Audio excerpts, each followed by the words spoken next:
Hello and welcome to Moneylife News and Views. I'm Debashis Basu.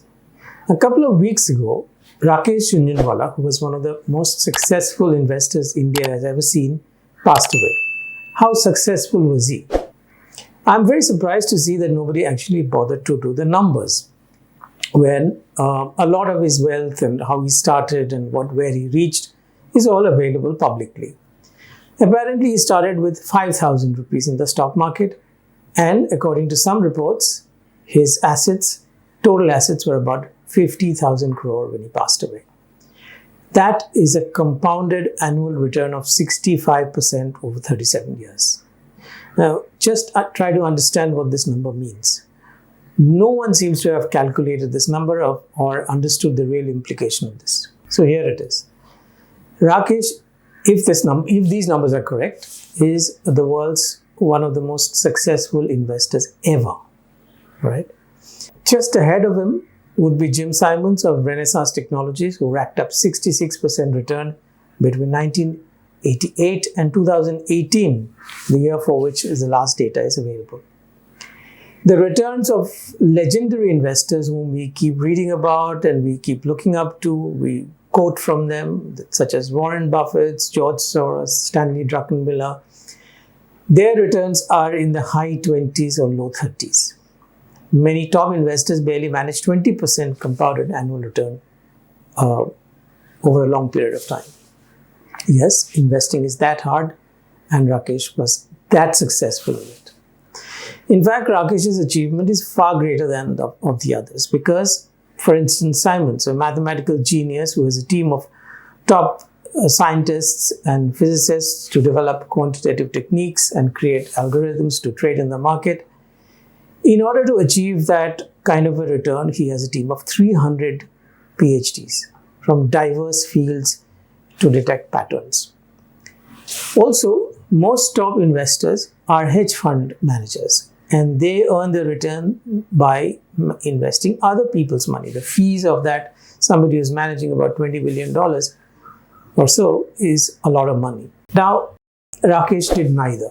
He worked with a skeleton team for the last 20 years, and he did not get rich by other people's money. He did it all on his own, with his own money compounding. This really makes him one of the world's best, because I know of no other, and I've read almost about everybody which is publicly known, who has managed this kind of return. One of the best was Robert Wilson, who converted $50,000 his mother gave him in 1958 into $800 million by 2000, which is a compounded annual return of about 30% per annum. Surely Rakesh's long-term record of such extraordinary success is based on a unique method and very canny risk-taking apart from luck as well. And this has got better and better over the years. Now, sadly, there is not much documentation of his strategies, his highs and lows of his life, handling of risk arising from very high leverage that he always deployed, and of course his nose for spotting a bargain exactly when others around were throwing in the towel.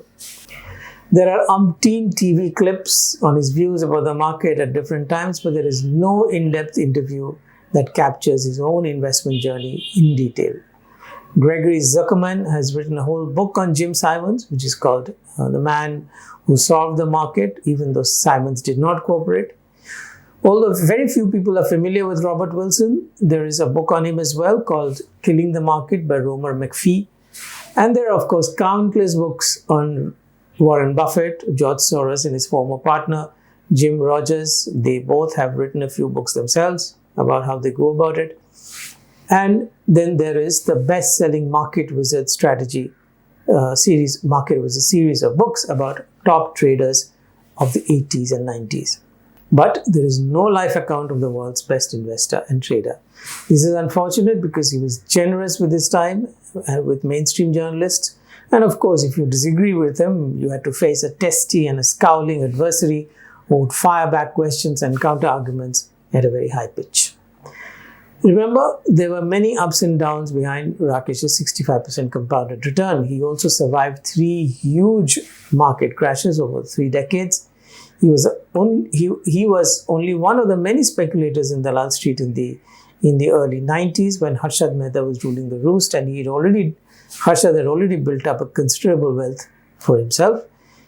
In fact, in 1992, the Mehtas were saying that the firm Growmore would be bigger than Merrill Lynch in a few years. Rakesh, having sold short, was nearly bankrupted by Harshad engineered bull market of 1992, but Harshad eventually went up in flames, largely because of his own folly, and Rakesh survived. Now here is the irony. Harshad tried to make a ham-handed series of comebacks, ramping up shares, backed by a bunch of journalists, fixers, and scammy businessmen. That too failed. A few years later, Ketan Parekh also arrived on the scene and was the new big bull, but he too flamed, crashed, and burned. On the other hand, Rakesh changed gears and strategy, and his wealth went up exponentially as he plowed his trading profits into his long-term investments, aided by India's tremendously rising prosperity and, of course, zero tax on long-term capital gains. I first met Rakesh in 1996 in a tiny office near Dalal Street. He advised me to read books by Victor Sperandeo.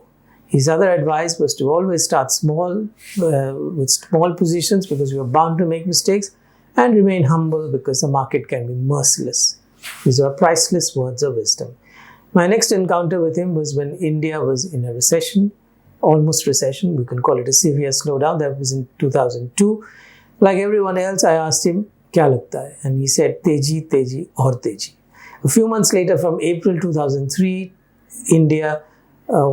Indian stock markets just boomed and boomed, and it was one of the longest stock markets in India's recent history, which lasted for 5 years. Yet another time, we were in a hotel lobby when someone asked him, "Are you fully invested?" And he quipped, "I'm 130% invested." And in fact, he said, "I'm always 130% invested." It showed the role that leverage played in his returns. He was a guest at the launch of Moneylife magazine in 2006, and his advice to me on that day was, "Be positive."